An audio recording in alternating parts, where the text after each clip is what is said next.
it was hard growing up in that kind of environment where the girl's supposed to do everything, the boys get away with pretty much everything. And then there's a strictness, like I wasn't allowed to cut my hair, wasn't allowed to wear makeup, wasn't allowed to wear jewellery. And all my friends at school were doing all sorts, like in their teenage phases, experimenting and whatnot. And I was like the typical Indian girl with 2 plaits that used to go into school. I grew up in a very kind of white-dominated area in Kent, where me and my brothers were really the only kind of Asians and brown faces in our secondary school. Yeah. And obviously English people, they could pretty much do what they wanted. And every time they'd ask me to come out with them, I was never allowed. And if I did go out with them, I had really like strict curfews. I always got treated very differently. Naniji and Nanaji had very traditional views, whereby girls are at home and they need to do all the cooking and the cleaning and learn like everything domestic, including sewing and doing embroidery and everything. Whereas my brothers could pretty much do what they wanted. I used to have to stay at home, and they would go and play pool and go into town and go cinema and all the rest of it with their friends. And one memory that always stays with me is Raj Mamaji went on a 2-week holiday to Ibiza with his friend and his family.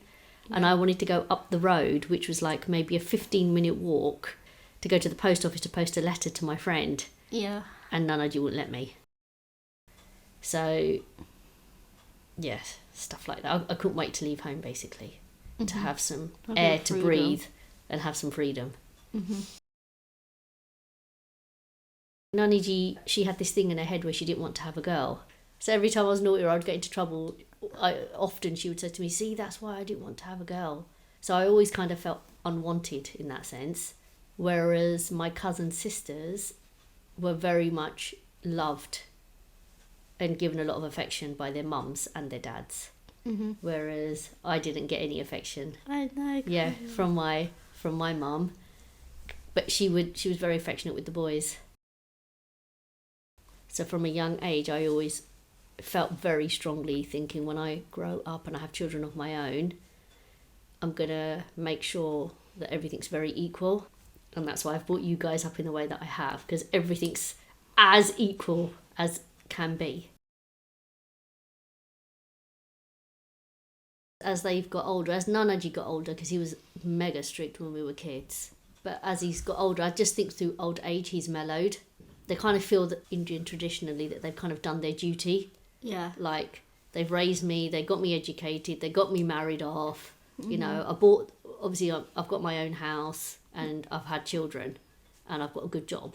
Yeah. So it's almost like, yeah, it's kind of ticked all their boxes, so that now they feel that they've done their duty and they can relax now.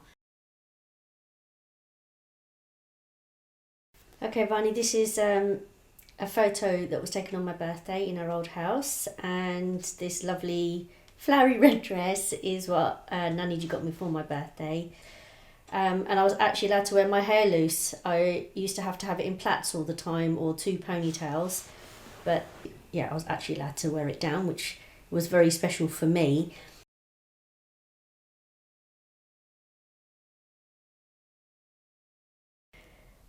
My mum still sometimes treats me like a child. You know, if Sona Mamaji wants his breakfast or Raj Mamaji wants dinner, she'll say, "Oh, Mandeep, go in the kitchen. Can you do his breakfast for him? Can you make Raj's like cup of tea?" It really annoys me because like we're all adults now, we're all living independently. Yeah, anything to do with the kitchen, food or anything, she expects me to be there. We had an argument a while back.